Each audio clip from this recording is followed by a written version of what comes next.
How's it going? I'm Ronnie Dillon from Marzocchi Suspension, and today we're going to show you a quick setup tips on the 2010 66 RC3. Alright, this fork has 180 millimeters of travel. The features of this fork are rebound, preload, and compression. Basic setup on this thing, you want to make sure you're not gonna get yourself tore up on a trail. It's actually a better idea just to slow the rebound down, just so you kind of get an idea of the range that you're dealing with. In this case, I'll shut it all the way to show you the most dramatic setting that you're going to get out of your rebound. You can see how slow it's coming back right there. Obviously, that's not going to be the most comfortable ride. So what I do is I back it out about 5 clicks at a time. You can see where it's at,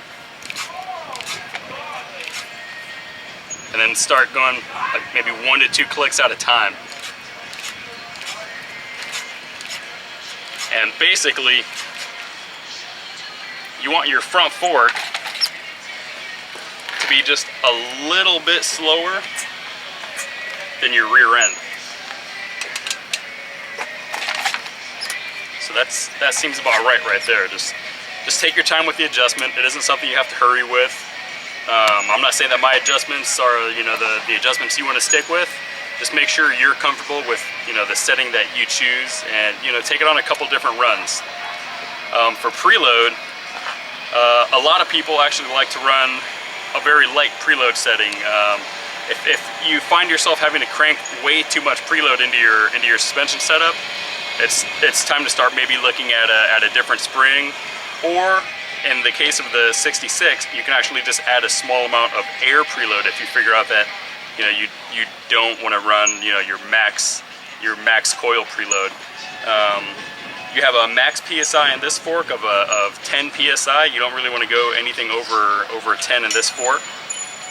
I would say the best preload setting if you're over 100 and 180, maybe let's say a 200-pound rider, would be about 5 PSI, and maybe you want to run, I'd say, about a quarter to a half of the actual mechanical preload on the fork.